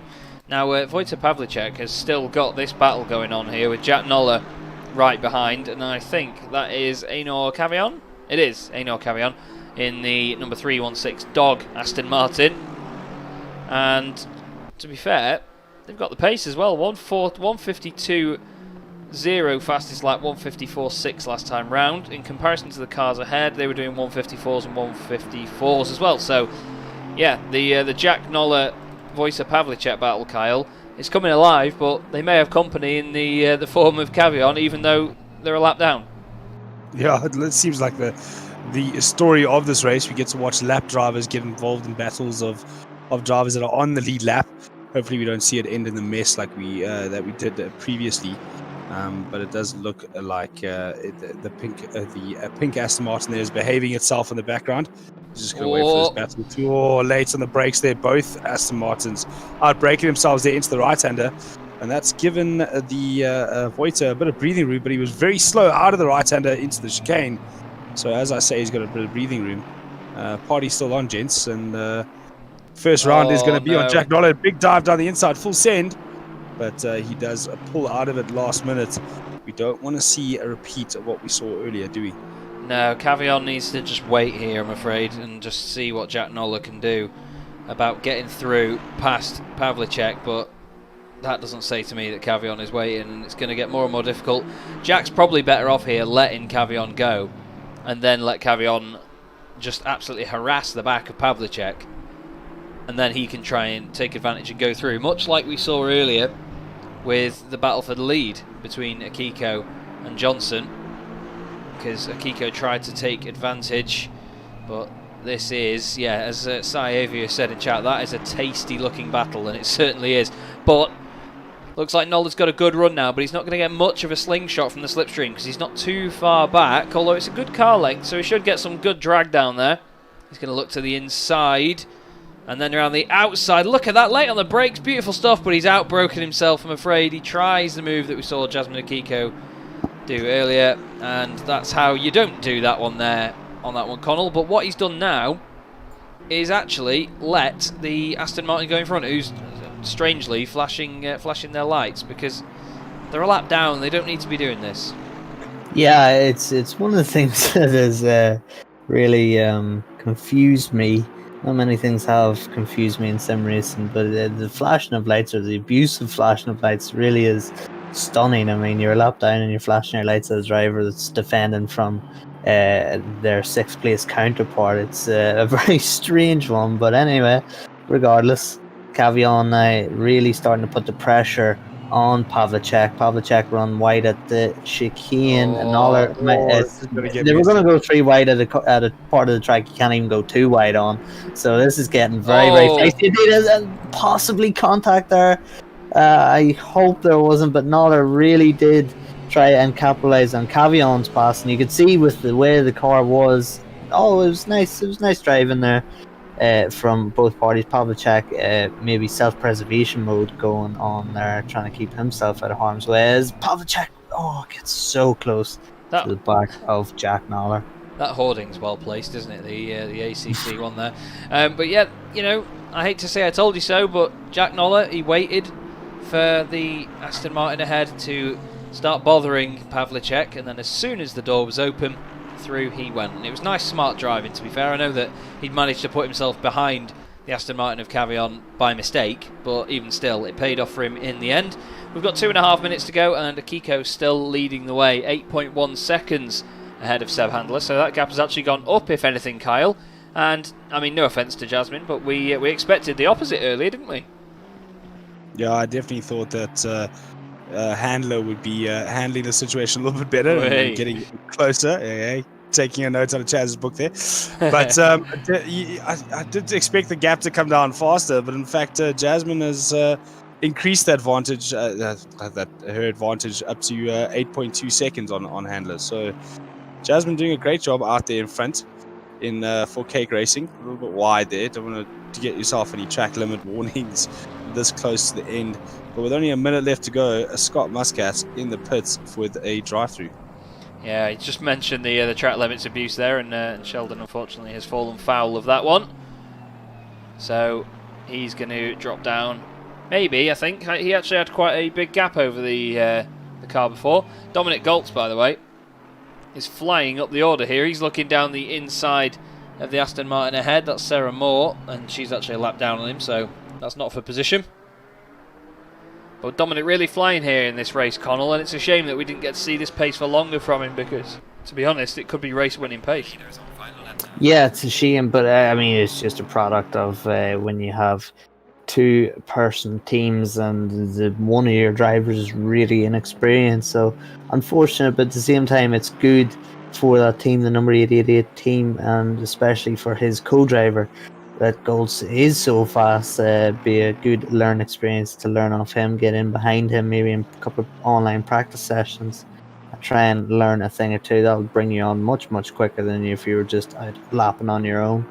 But Akiko, again, controlling this race from the lead. When we've had the Sarah Johnson team, the number 36 car, pole position 2 races in a row, but of course the disaster of Nurburgring, and then the issues here being outpaced simply by Akiko and Handler has left them. But again, third place is not exactly what they wanted. Championship favourites, along with the Akiko Cake Racing team and the Seb Handler's team.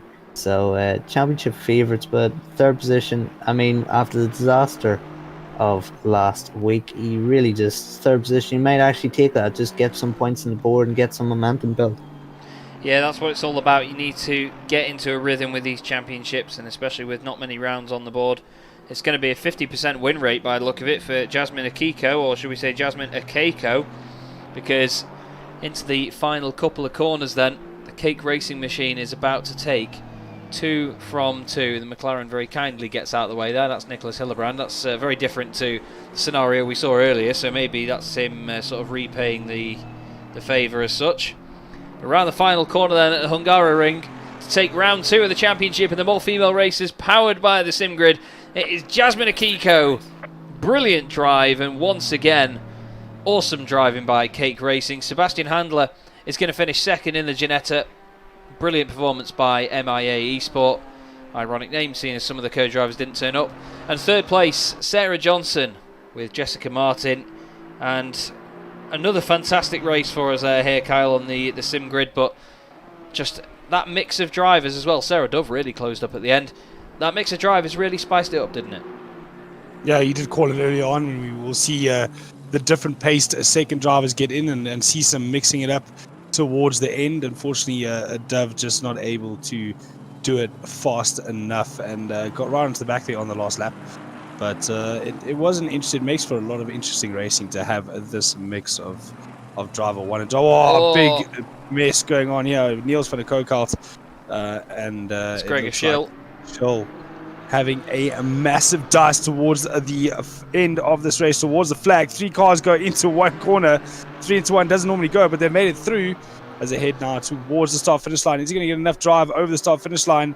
Yeah. No, it's not going to happen. So Niels van der Kokalt holds on to a 7th place with Schill finishing 8th. But again, that's shame, that very sad-looking Aston Martin as Sheldon Scott Muscat comes home to round out the top 10 for Pro Simtech and Goltz GG Motorsport. Some serious pace towards the end of that race, but unfortunately the gaps were just too big throughout the field. Yeah, we saw that in the first round, and we're going to continue to see that as well. And it just shows how important the role of the first drivers are. You know, the almost, well, it's the full field of female drivers for the first half of the race, and their job in this race is so important to open up that gap so that no matter how fast your co-drivers are, as Jasmine Akiko does a bit of drifting there, and a spin the other way, and a donut the other way around as well. Should be very, very happy with the result there. Oh, and into the side of her goes Sebastian Handler, and then also Sarah Johnson getting involved as well. That's not always an ideal scenario, is it, really? But that's that then. We'll just return to the garage there and just see what we get. But, well, what a fantastic event we've had here again. You can see everyone in the chat on the right-hand side. But, well, Connell, it very much matched up to the first one, didn't it, really? We had a lot of fun there. Yeah, for sure. I mean, incidents, big battles, it's what you want in a race such as this. And for the drivers, a lot of points that you don't necessarily think of when you're a new driver and you think of racing. A lot of things that you don't anticipate you will need to learn, but old hands will tell you definitely have to learn. So again, as this experience comes, we'll see these times get closer and closer. We will indeed. So there you go then. Jasmine Akiko wins for Cake Racing with Sebastian Handler finishing in second place. Sarah Johnson rounds out your podium ahead of Sarah Dove and Jack Noller, with Wojtek Pavlicek in 6th position. Oh, we've just had, I think, oh no, sorry, they're just disconnecting, so they're moving around on the timing screen. So that has messed up the order for me there, I'm afraid. But we're going to have that part of the evening, gents, where we get the interviews underway in just a minute. We're just going to wait for some of the drivers to come in. But Kyle, that was your first race with us this season, and plenty more to come. What did you make of that one, mate? I think it's a great concept that's been put together. The almost coach aspect of having a second driver there to improve the driving of the first driver, and not just as a coach and watching from the sides to see how well they do it. It actually directly affects your race as well. So it does add an interesting dynamic to it, and I really appreciate the idea behind it. And it's given us some great racing, and I think the difference in pace, we're going to see that close up towards the end of the series. It is only a 4-round series, but I'm sure a little bit more effort will be put in by all the drivers as the series continues to do the practice and the testing and get the setups right, and just close that gap in terms of pace. And hopefully this does what it is intended to do, and bring more females into sim racing, and hopefully more females into motorsport in general. Yeah, for sure. Definitely with you on that one. And well, we'll start our interviews with someone we spoke to last week as well, and we had a fantastic chat with Josie. You've done it again, mate. Another brilliant win in this series. You must be over the moon. Yeah, absolutely. And from our side, a very similar performance. We qualified up front, and I kept a consistent stint, waiting for Jasmine to hook up the win. It got a little bit hairy for us this time, probably hairier than we would have wanted. I don't know how much of that you saw, but some of the ding-dongs that we had with people trying to unlap themselves were top class. But for now, absolutely amazing stint from Jasmine, and really pleased with what I did myself. So, yeah, great win for us today. Well, 100% win record so far, 2 out of 2, and well, you're going to at least take 50% of the championship wins this season. I know it is quite a short season, but going into the next round, you must have an incredible amount of confidence now, and knowing that you've got what must be a very, very strong championship lead. I mean, did you expect to be in this sort of position after just 2 rounds? No, not really. Especially for Hungaroring, I didn't get as much practice as I would have wanted, and I noticed that like several of the quicker drivers did not register any official lap times on the practice server, so I was like, oh, they're hiding something. This is not going to go well. But in the end, we came good. The qualifying lap I was really pleased with it. I messed up the last corner. I feel like I could have taken pole position. I lost 0.2 in the last corner, but the important thing is that we kept it together. And roll on to next week. I don't know what's going to happen with Paul Ricard. It's a track that I'm not strong with, so there's chance that we won't be getting P1 any more times, but we're going to shoot for it. Well, I mean, you've got a great teammate as well in the form of Jasmine. I mean, she was absolutely flying once she got in that car, and I won't lie, when we knew that Seb Handler was very quick last week in that Ginetta once he jumped in, and being utterly honest with you, Josie, when Seb was past Sarah and then into second place, we thought that gap was going to close down very, very quickly. But in all honesty, Jasmine got away. It was incredible. She just flew away with it. I mean, were you expecting that sort of pace from around here? So we knew that our pace was good from the practice that we did get in, but we had also expected for Seb to catch up faster than he did. We thought that it was going to be a race down to the wire again. And we were pleasantly surprised. Like, Jasmine's stint was so magic. Like, those laps, keep banging them in over and over, really quick, really consistent, and that just made the difference for us and kept us safely and in front. So, all credit to her performance again. Yeah, that's all you need, really, isn't it? As long as it's a safe race out front and you don't have to stress too much, then all good. But great to speak to you again, Josie. And before we let you go, do you want to give a shout out to anybody on stream? Yeah, I'd love to. Firstly, a big thanks to Jasmine for the amazing stint that she pulled, and once again to you guys broadcasting. And I want to say hi to my buddies who I'm doing the SimGrid Endurance Championship with. That's Shipston, T. Shipston, and Miko Dakoriki. So thank you so much, guys, for racing with me, and I'll see you in a week or so for the next round of that. Brilliant stuff. Well, great to speak to you, Josie. Thank you very much for coming in and having a chat, and well done tonight. We'll see you next time round. Thanks very much. Cheers. Right then, next up we will grab Denise Pope for a chat after that one. Denise, that was quite a, well, I keep saying the phrase under the radar performance, but the little Porsche and of course you and your co-driver did a good enough job tonight for some good championship points. Yeah, I think we did alright, all things considered. It was just it was a shame that we had that contact early on, because I think we would have been in like one position higher up. But it was a good race, and Sarah did really well on the second stint to not only save fuel but kind of challenge the guys ahead as well. So it was good. Yeah, there was a lot of strong pace up front, and we've seen a couple of drivers this season sort of make the breakaway, and there's a small group that seem to break away at the front. When you go into the race, do you just sort of hope that something happens to them and you capitalise on that, or do you think that in time you'll develop the pace to chase them naturally during qualifying? I'd love to think that I'll get faster, and I think with more practice, like I think I've got about 2 seconds faster just in the last couple of races. So yeah, I think I'm going to get faster, but I don't think I'm going to be able to kind of keep up with the guys ahead, because they're slightly next level, I think, at the moment. Well, it'll be. I mean, we've all been saying in the commentary box that it's going to be interesting to see how the drivers develop over just the course of a short championship like this. So, I certainly look forward to seeing if you do unlock that pace. Just before we let you go, though, do you want to give a shout out to anybody before we let you go? Anyone who's watching on Twitch at the moment, that would be really cool. Thank you. Hello, guys. Smashing stuff. Well, great to speak to you, though. Thank you very much, Denise, and we'll speak to you next time round. See you. Cheers.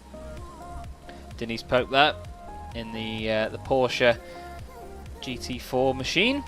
And we will maybe grab Jessica Martin in for this one as well. I should say that, Jessica, you had what's called an eventful first stint. Yeah, eventful would be one way of putting it. We had a bit of contact at the start. I don't think either of us were too much to blame for that. It was just elbows out racing, and we just had a bit of unfortunate contact. But from there on, it was just head down and try and get as far ahead as I could. Well, early on, I was just saying at the end of the race then as well that as the first driver in the car, your stint is incredibly important, it seems, because of the fact that you have to open up that gap or give your co-driver a bit of an easier time, don't you, when they get in?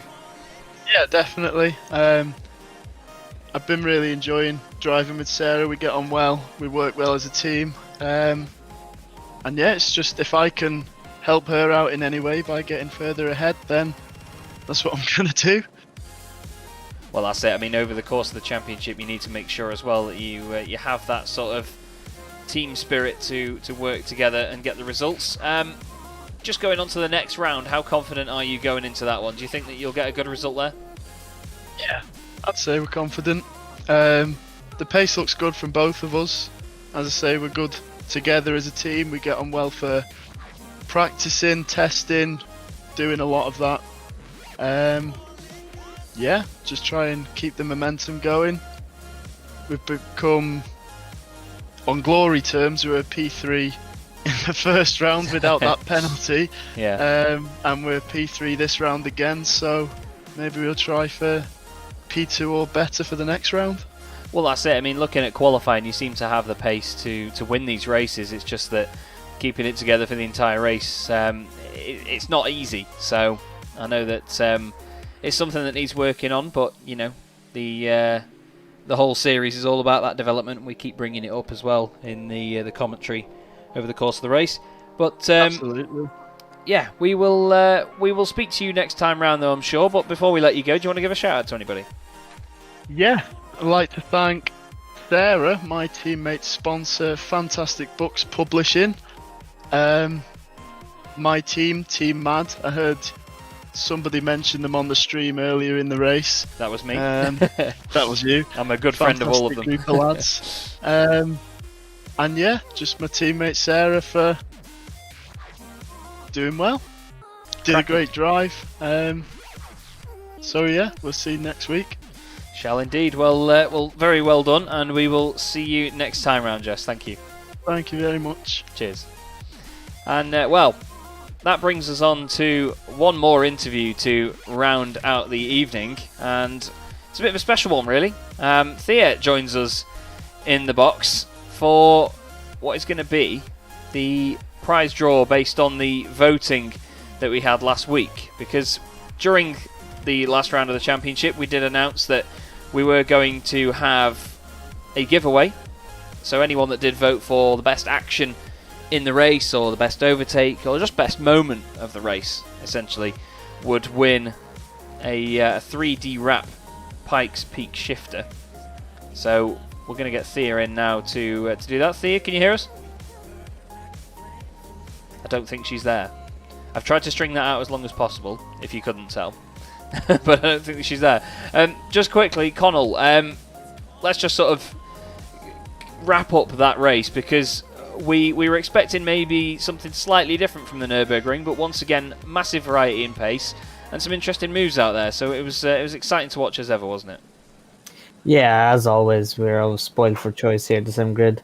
Again, the variety is a fresh, sort of different mix than we're used to with the Sim Grid and the Endurance Cup. Of course, the Sprint Cup and the Endurance Cup are so unbelievably close that it's very difficult for drivers to get away from each other, whereas this is almost a different aspect for these drivers to deal with, where there's such varieties in pace that when you're on track, either lap in or being lapped, you have to deal with that aspect. So doing, I think, both Sprint Cup and this series would actually tide you well with the Endurance Cup / World Cup, because it's good you get both aspects of endurance racing. So if you want to do any endurance races, get involved in these series. Definitely. And what do you think, Kyle? I mean, we've seen some of these drivers spread across the different championships that we've got here on the Sim Grid, and it's interesting to see how all the different disciplines work, isn't it, with each of them? Yeah, the biggest interest for me is the drivers that we know from the Sprint Cup and Endurance Cup that are competing in the series. When the swap over happens, they're in different parts of the grid that we're not used to seeing them in. So they have to work either a little bit harder or defend a little bit more than what they're used to. So it does add that whole new mix to the melting pot that is more female races, and I'm thoroughly enjoying it. I think it adds some great a great angle, or a great it gives it some great racing throughout the 1 hour. It does, definitely does. And Thea, you're now present. Good to see. Sorry about that. That's all right, no problem. How did you find that race? It seemed like it wasn't quite meant to be. To be honest, I think I have some sort of curse at Hungaroring. This track doesn't like me. I either get punted or I have some technical issues. So I wasn't too surprised. But I really enjoyed my stint. I managed to go from 21st position to 8th position. So it was it was really great. I really enjoyed it. Well, it's a bit of a shame we had all these difficulties, technical difficulties, but I'll get over that. Yeah, I'm sure. As a driver, it's one of those things that you overcome in time, isn't it? But I mean, we were saying in the chat last week that I love the Hungaroring, and you're not a fan, but hopefully you've now been converted, because it is honestly one of the greatest tracks in the world. However, you are also in here for the fact that there is a winner to be announced, isn't there? Yes, there is a winner for the 3D wrap, and the winner, I can announce it, right? Yeah, sure, go ahead. It's Juna Koshu. So I'm probably destroying the name, so really sorry about that. Juna Koshu, you are the winner of the first 3D wrap prize. Congratulations. Congratulations, and the SimGrid admins and anyone else involved or necessary will get in touch, unless you get in touch directly here as well. But yep, we have a winner, and there will be another prize draw being opened, I believe, on Friday. I think Michael said to me earlier. I've had a billion and one things to try and remember, and my brain's like a sieve when these events go on. But overall, just from you, Thea, how are you finding this championship so far? I mean, you were obviously involved in the organisation of it, but it seems to be very well received so far. What do you reckon? Yes, I am loving it, and I'm also loving the fact that the girls are loving it. So quite a few of them actually had barely played any sim racing games before, and they found a passion. So I'm hoping that in the next few couple of months, they continue to sim race and actually get as fast as some of their co-drivers. Yeah, definitely, and we are keeping an eye on the development of these drives as well, and it's great to watch. But for now, though, thank you very much for joining us, Thea. Thank you very much for what you've done for the series as well, and in helping the SimGrid and getting this set up. Before we let you go, do you want to give anybody a quick shout-out? Just big shout-out to my community, and thank you for tuning in tonight. That was absolutely incredible. Smashing. Well, great to speak to you, Thea. Thank you very much, and we'll see you again very, very soon. Thank you. Bye. And someone I do want to have a quick word with, Michael Hamlet, is still here in the booth with us. Michael, second round of the championship, out of the way and finished. It was another absolute corker, wasn't it? It was some really, really good racing. Fantastic to see the improvement in times. A week since the first race, so we're 2 rounds in, and it's really good to see the improvement from some of the drivers. You could just see how the times throughout the overall grid just will reduce as the season goes on, which is one of the great benefits of this series. And obviously it's fun to have the GT4 machinery back out on track, isn't it? I mean, we love these cars. They're so much fun to watch. They are really fun. They're great fun to drive. They're great fun to race. The popularity in them seems to have dropped a little bit. I think a lot of people have sort of revert back to Type and gone back to GT3, which is what long-term ACC players will know and love. But these GT4s, I think, they produce some really fantastic racing in real life and in ACC. They're great fun to drive. You can just chuck them around. Yeah, that's it. They're a little bit more forgiving than GT3 cars, but the same, they're a lot of fun. Just coming to round things out then. Thank you very much, by the way, Michael, for all the information and everything you do behind the scenes. It is an absolute joy. Connell, just quickly throwing it back to you, mate. We're at Misano next week. The biker the biker part of you must be very excited about that one, buddy. Yeah, it's a fantastic track. I've been there myself for a MotoGP race, and it ain't no party like a Valentino Rossi party. The atmosphere is phenomenal. The yellow smoke, the yellow audience, the yellow fans, it's like a group of wasps at the circuit. But yeah, the track itself, very, very fun, and it'll pick up an interesting challenge for these drivers. I'm sure it will. And Kyle, do you have any experience of the circuit? I don't have any real life experience. I would love to have some sort of real life experience around Misano. I think we all would, especially in a GT3 or GT4 car. But in terms of it in the sim world and on ACC, it is not one of my favorite circuits at all. I do struggle there, but I do love the fact that it does lend itself to a bit of close racing, and you can follow quite closely around that track. So I am looking forward to seeing what the GT4 is doing, and especially in this format. Yeah, definitely, and I'm sure we'll see a lot of slipstreaming and plenty of late braking manoeuvres, because it seems to be a track that can offer up those opportunities, lots of long straights and fast sections going into tight twisty sections. But for now, this has been the More Female Racers series powered by the SimGrid. Connell Courtney and Kyle Lawrence have joined me in the booth, and it's been a pleasure once again. Thanks again to Michael Hamlet for his information and constant support in the background. I've been Chaz Draycott, this has been the SimGrid, and we'll see you in a week's time at Misano. Have a fantastic evening.